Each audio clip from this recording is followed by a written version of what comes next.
In this week's video we're going to talk a little bit more about the sequencing of the golf swing, in particular the downswing.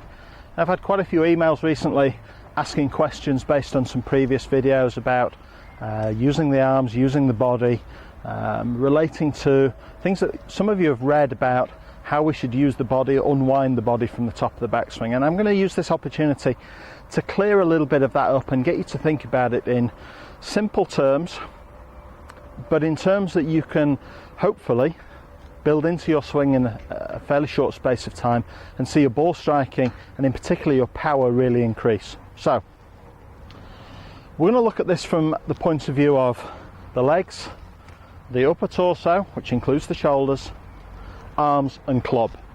Now the first thing to understand, particularly from an iron shot point of view, is that if we're going to hit the ball solidly, in order to hit the ball through the air, we must hit the ball downwards, not upwards, in order to do so. So devices like Flight Scope give us the opportunity to measure a player's angle of attack, and we need to be hitting downwards with an iron somewhere in the region of anywhere from say 2 to 4 or 5 degrees downwards.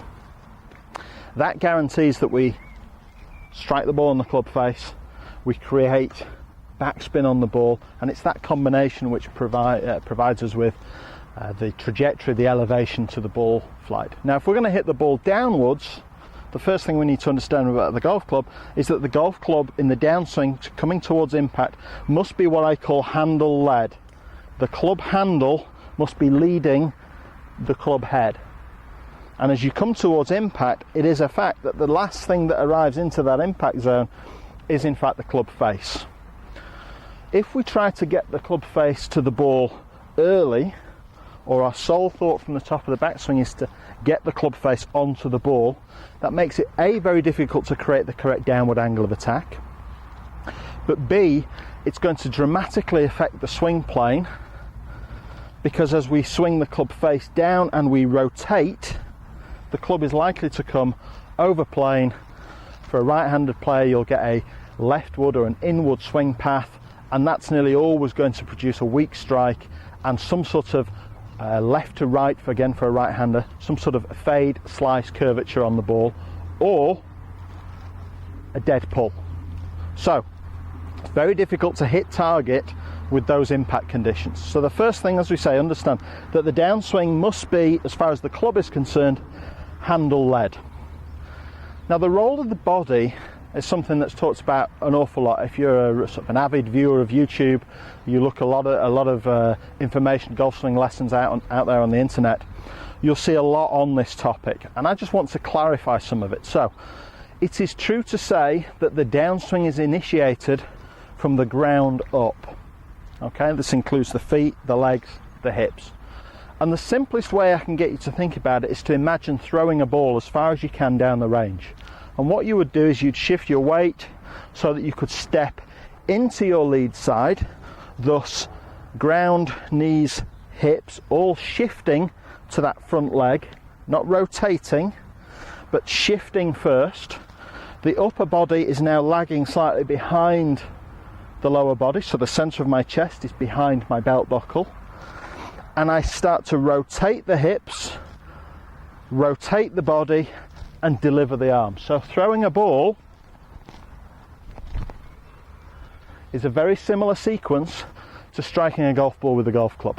Now I've talked about in previous videos the idea that we must swing the arms downwards in the downswing, and this is absolutely true, and this for me is the part that in a lot of information gets missed out when we talk about body action in the downswing. So if we swing to the top of the backswing, what we're trying to do is shift the weight into the lead leg, and that comes from a slight shifting or sliding, if you like, of the hips towards the target.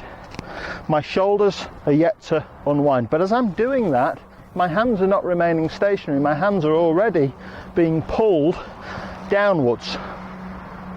So I've gone from top of the backswing, as I've shifted my weight, somewhere into 3/4 to half down. I haven't started to rotate yet. Now as my weight works into the lead side, the left hip will start to clear, the lead hip will start to now rotate backwards over the heel. My chest now becomes more face onto the ball, and the key element here is that my hips have rotated more than my shoulders, but that my arms are still coming down. The body and the arm action is not independent. And I think what a lot of players do, they get so wrapped up in the sequence of the body, they forget to bring the arms and the club with it. So we finish up in an effort to really unwind the body, finish up with an arm line that gets too far out in front of the player and is guaranteed to be travelling again for a right-hander leftward through the ball, creating that weak strike. So if you want to get the club on a more inside track on the downswing, hit more solid shots and create a draw flight, yes, we must start from the ground up, but we must also remember that we have to bring the arms and the club with us.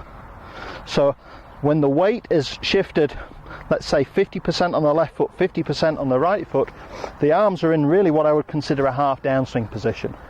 And from there, the hips rotate, the shoulders rotate, the hands and arms fire down through the ball. That's how we create the correct sequence in the golf swing. That's how we produce power and club head speed. And that's how we hit much more solid shots from a more inside path.